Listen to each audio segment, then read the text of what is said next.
Hello दोस्तों, GK educate point में आपका स्वागत है। चलिए आज हम लोग आधुनिक भारतीय इतिहास से जुड़े हुए टॉपिक को पढ़ेंगे, गवर्नर जनरल। और गवर्नर जनरल में आज लॉर्ड कॉर्नवालिस को पढ़ेंगे।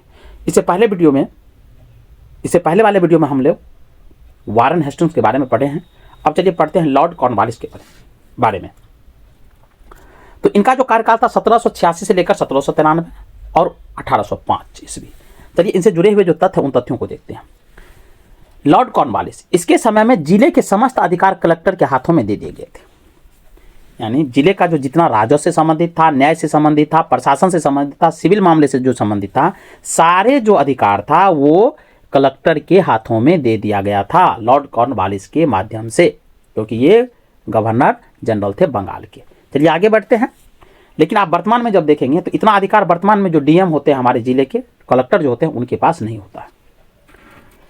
इसने भारतीय न्यायाधीश से युक्त जिला फौजदारी अदालत को समाप्त कर उसके स्थान पर 4 भ्रमण करने वाली अदालतें, जिसमें 3 बंगाल के लिए और 1 बिहार के लिए नियुक्त की थी।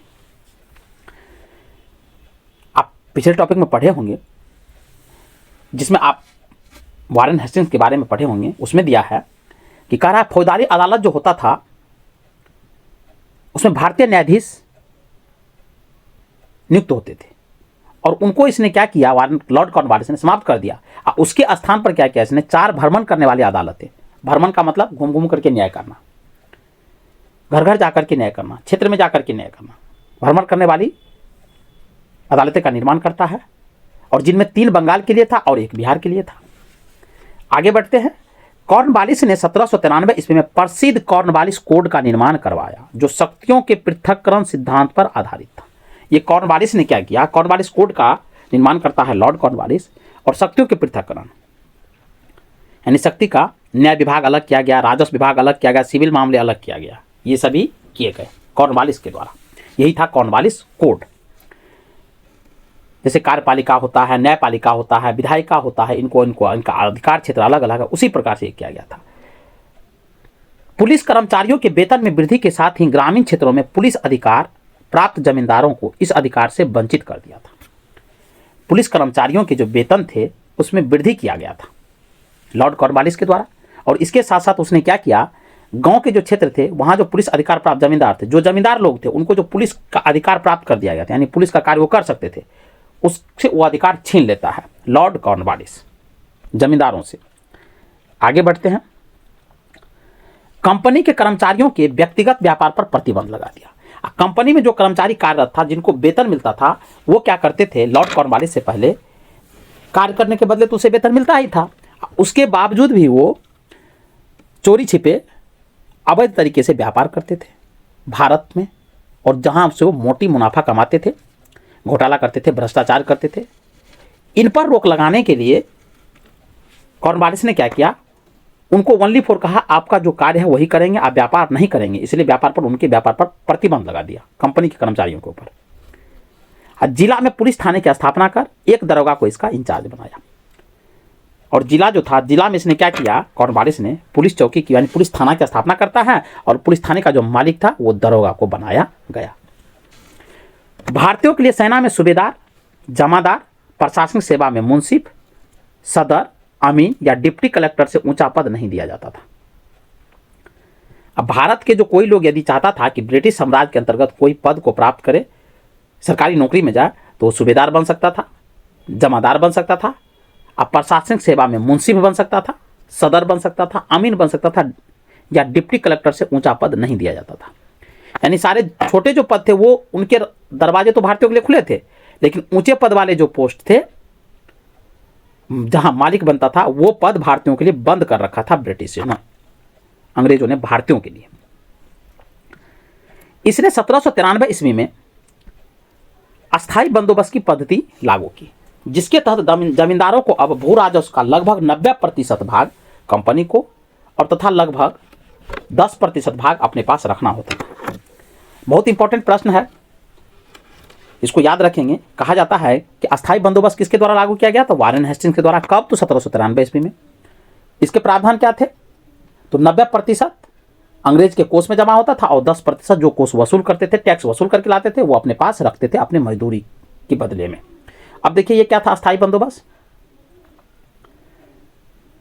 लेकिन इसकी सबसे बड़ी कमियां ये थी कि अंग्रेज ने क्या किया था, जमींदार को कहा था कि जमींदार जिस गांव का होता था उनको कहा कि आपको अपने गांव में किससे कितना टैक्स लेना है वो आप तय करेंगे, मैं तय करके नहीं दूंगा कि आपको किन किसान से कितना टैक्स लेना है राजस्व के रूप में, लेकिन आप जितना उस किसान से वसूल करेंगे उसका 90% तो मेरे कोष में जमा करेंगे और 10% जो उसका होगा वो आप अपने पास रख लेंगे। तो गांव के जमींदार ने क्या किया, उसने हिसाब किताब लगाया और हिसाब किताब लगाने के बाद उसने सोचा यदि गांव के किसानों से यदि हम 500 के बदले मान लीजिए 1000 लेते हैं तो 1000 का 90% जो है हम ब्रिटिश के कोष में जमा कर देंगे और बाकी जो शेष रह जाएगा वो हमारे पास रह जाएगा। तो 1000 यदि वह किसान से टैक्स के रूप में लेता था जमींदार, तो 900 रुपया तो अंग्रेज के कोष में जमा होता था, 100 रुपया उनकी मजदूरी मिल जाती थी, वो उनका होता था। तो वो कभी भी 500 रुपया टैक्स नहीं लगाएगा किसान के ऊपर। क्यों, यदि 500 लगाता है तो 500 रुपया में 500 का 90% निकाल लीजिए, जो बचता है वो अंग्रेज के कोष में जमा करता था, उसका जो 10% होगा वो अपने पास रखेगा। इसलिए वो क्या करते थे, जमींदार चाहता था कि किसानों से अधिक मोटी टैक्स ली जाए ताकि हमारी बचत बढ़े और अंग्रेजों को भी लाभ होगा। लेकिन अंग्रेज के लाभ से उनको ज़्यादा मतलब नहीं था, मेन था अपने लाभ को देखना। अपना लाभ जैसे हो रहा है तो इस प्रकार से किसानों का शोषण ज़्यादा हुआ और ये अस्थायी बंदोबस्त भारतीय किसानों के लिए एक अभिशाप का रूप ले लिया था। चलिए आगे बढ़ते हैं। अस्थायी बंदोबस्त की योजना जॉन शोर ने बनाई थी और ये योजना जो बनाया था ये जॉन शोर के द्वारा बनाया गया था। इसे बंगाल, बिहार, उड़ीसा, बनारस एवं मद्रास के उत्तरी जिले में लागू किया गया था। बहुत इंपॉर्टेंट है, याद रखेंगे कि अस्थायी बंदोबस्त जॉन शोर ने बनाई थी और इसको लागू जो किया गया था तो बंगाल, बिहार, उड़ीसा, बनारस एवं मद्रास के उत्तरी जिले में लागू किया गया था। इसमें जमींदार भू राजस्व की दर तय करने के लिए स्वतंत्र थे। यही कह रहा है, जिस बातों को हमने पहले बताया वही कह रहा है। इसमें जमींदार जो थे भू राजस्व की दर तय करने के लिए स्वतंत्र थे। कितना भू राजस्व निर्धारित करना है यह अधिकार जमींदार को दिया था, अंग्रेज ने यह अपने पल्ले नहीं रखा था। कॉर्नवालिस को भारत में नागरिक सेवा का जनक माना जाता है। यानी सिविल सेवा जो आज देख रहे हैं, आईएएस आईपीएस का जो पद है, सिविल सर्विसेज के एग्जाम जो इंडिया में होती है, इसकी शुरुआत कॉर्नवालिस के द्वारा ही किया गया था। इसे ही नागरिक सेवा कहा जाता है और नागरिक सेवा के जनक लॉर्ड कॉर्नवालिस ही थे। अब चलिए आगे बढ़ते हैं, सर जॉन शोर के बारे में पढ़ते हैं। 1793 से लेकर 98 ईस्वी का कार्यकाल रहा और इसने अहस्तक्षेप की नीति अपनाई थी। यानी इसने कहा था कि जो भी कार्य हुआ उसमें हम हस्तक्षेप नहीं करेंगे। चलिए आगे बढ़ते हैं। लॉर्ड वेलेजली, इनका कार्यकाल 1798 से लेकर 1805 ईस्वी था। इसने सहायक संधि की पद्धति शुरू की थी। बहुत इंपॉर्टेंट है कि प्रश्न पूछा जाता है सहायक संधि की शुरुआत किस गवर्नर जनरल के द्वारा किया गया था, तो लॉर्ड वेलेजली के द्वारा किया गया था। सहायक संधि के जन्मदाता कौन है, तो लॉर्ड वेलेजली है। सहायक संधि का सूत्रपात किसने किया, तो लॉर्ड वेलेजली ने किया। भारत में सहायक संधि का प्रयोग वेलेजली से पूर्व फ्रांसीसी गवर्नर डुप्ले ने किया था। यह भी इंपॉर्टेंट है कि सहायक संधि का प्रयोग जो भारत में किया गया वेलेजली से पूर्व भी हुआ है, लेकिन वो फ्रांसीसियों के द्वारा किया गया था और गवर्नर जनरल थे डुप्ले। सहायक संधि करने वाले राज्य जो थे, वेलेजली जब लागू करता है तो राज्य जो उनके साथ सहायक संधि किया, पहला राज्य था हैदराबाद और किया है 1798 ईस्वी, दूसरा है मैसूर 1799, तंजौर अक्टूबर 1799, अवध 1801, पेशवा दिसंबर 1802, बरार एवं भोसले दिसंबर 1803, सिंधिया 1804 एवं अन्य सहायक संधि करने वाले राज्य जोधपुर, जयपुर, मछेरी, बूंदी तथा भरतपुर थे। ये जो डाटा दिया गया है सहायक संधि करने वाले राज्य के, जैसे सीक्वेंस में दिया है ऐसे ही सीक्वेंस में याद कर लेंगे। इसबी को भी ऐसे याद रखेंगे क्योंकि ये सीक्वेंस में कूट वाले क्वेश्चन में इसी तरह से पूछ लेते हैं। कोई 4 उठा लेगा, आपको ऑप्शन में डाल देता है, इसलिए इसको सीक्वेंस में ही याद कर लेंगे। इंदौर के जो होलकरों ने सहायक संधि स्वीकार नहीं की थी। अब देखिए कौन स्वीकार नहीं किया था, वेलेजली जो लागू करता है तो इंदौर पर जो होलकर वंश का शासन था उसने सहायक संधि को स्वीकार नहीं किया था। चलिए आगे बढ़ते हैं। टीपू सुल्तान चौथे आंग्ल मैसूर युद्ध जो 1799 ईस्वी में होता है अंग्रेज और मैसूर के बीच, उसमें वो मारा जाता है और इसी ने 1800 ईस्वी में कलकत्ता में नागरिक सेवा में भर्ती किए गए युवकों को प्रशिक्षित करने के लिए फोर्ट विलियम कॉलेज की स्थापना की, जो 1854 ईस्वी तक अंग्रेजों को भारतीय भाषाओं की शिक्षा देने के लिए चलता रहा। महत्वपूर्ण प्रश्न बनता है कि कलकत्ता में फोर्ट विलियम कॉलेज की स्थापना किसने किया था, तो लॉर्ड वेलेजली ने किया था। और किस लिए किया था, तो जो सिविल सेवा में जो यूपीएससी जैसे आज है उसी प्रकार से जो नागरिक सेवा होती थी उसमें जो भर्ती होते थे युवक, उनको ट्रेनिंग दिया जाता था और इसी को ध्यान में रख करके कलकत्ता में किया गया था। जो 1854 तक अंग्रेजों को भारतीय भाषाओं की शिक्षा देने के लिए चलता रहा। और ये 1854 तक चलता रहा। अंग्रेज जो अधिकारी होते थे उनको भारतीय भाषाओं में वहां पर ट्रेनिंग में शिक्षा दिया जाता था, सिखाया जाता था। 1806 में भारत भेजे जाने वाले प्रशासकीय अधिकारियों की शिक्षा और प्रशिक्षण के लिए इंग्लैंड में हेलेबरी में ईस्ट इंडिया कंपनी कॉलेज खोला गया, जहां नवयुवक प्रशासकीय अधिकारियों को 2 वर्ष का प्रशिक्षण देने की व्यवस्था थी। अब देखिए 1806 ईस्वी में भारत भेजे जाने वाले जो प्रशासनिक अधिकारी होते थे उनको ट्रेनिंग और प्रशिक्षण इंग्लैंड में होती थी। इंग्लैंड में कहाँ होती थी? तो हेलेबरी में ईस्ट इंडिया कंपनी कॉलेज खोला गया था और कंपनी के द्वारा कॉलेज खोला गया था। वहाँ से ट्रेनिंग देता था और उसको वहाँ से भारत प्रशासन करने के लिए भेज दिया जाता था। आगे बढ़ते हैं। यह स्वयं को बंगाल का शेर कहता था, यानी लॉर्ड वेलेस्ली जो थे वो अपने को बंगाल का शेर कहा करते थे। इंपॉर्टेंट है। लॉर्ड कॉर्नवालिस का दूसरा कार्यकाल शुरू हुआ 1805 ईस्वी में, परंतु शीघ्र इसकी मृत्यु हो गई। दूसरा कार्यकाल भी लॉर्ड कॉर्नवालिस का शुरू होता है लेकिन इसकी मृत्यु हो जाती है जल्दी ही। अब चलिए पढ़ते हैं सर जॉर्ज बारलो 1805 से लेकर 1807 ईस्वी। 1806 ईस्वी में बेल्लोर में हुई सिपाही विद्रोह इसके काल में महत्वपूर्ण घटना था। सर जॉर्ज बारलो के समय में बेल्लोर में विद्रोह होता है जो सिपाही विद्रोह था, जो इसके काल की सबसे महत्वपूर्ण घटना थी। ये प्रश्न पूछ लिए जाते हैं। लॉर्ड मिंटो प्रथम, इसके काल में रंजीत सिंह एवं अंग्रेजों के बीच 25 अप्रैल 1809 को अमृतसर की संधि हुई और इसी समय चार्टर एक्ट 1813 ईस्वी पास हुआ। लॉर्ड मिंटो प्रथम का कार्यकाल 1807 से लेकर 1813 रहा है, लगभग 7 साल मानिए।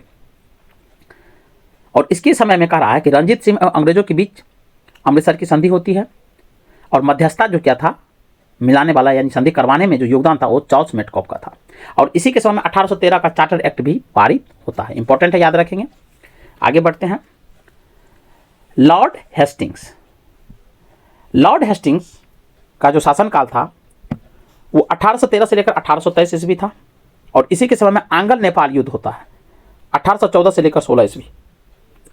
इसमें नेपाल के अमर सिंह थापा को आत्मसमर्पण करना पड़ा। मार्च 1816 ईस्वी में अंग्रेज एवं गोरखा के बीच संगोली की संधि के द्वारा आंग्ल नेपाल युद्ध का अंत होता है।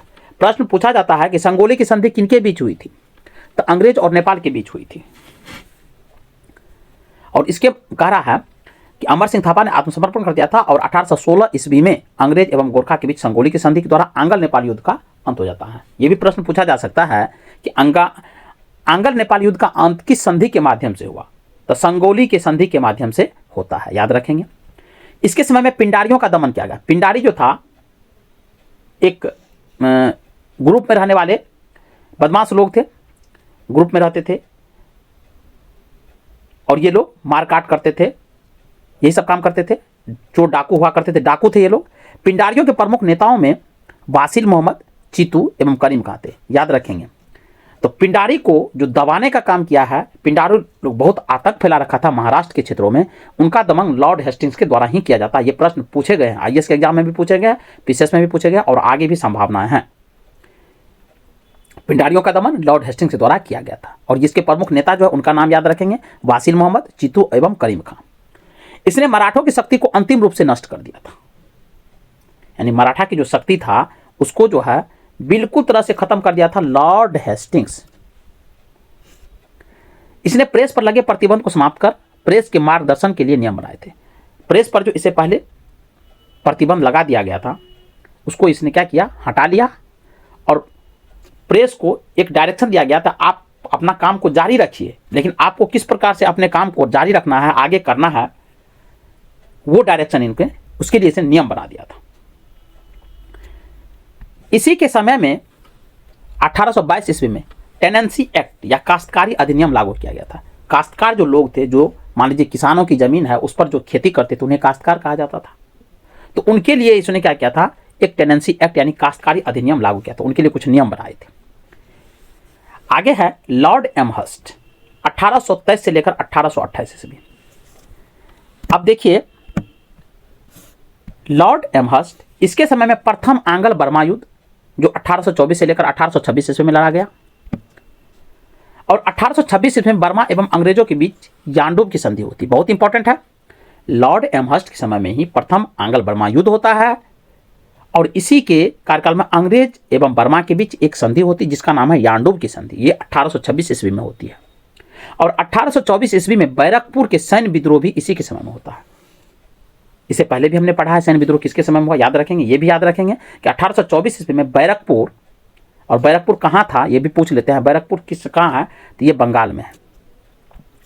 तो बैरकपुर का सैन्य विद्रोह भी लॉर्ड एमहर्स्ट के समय में ही हुआ। तो चलिए आज की वीडियो में इतना ही, फिर अगले टॉपिक में हम नए गवर्नर जनरल के साथ आते हैं। तब तक के लिए जय हिंद।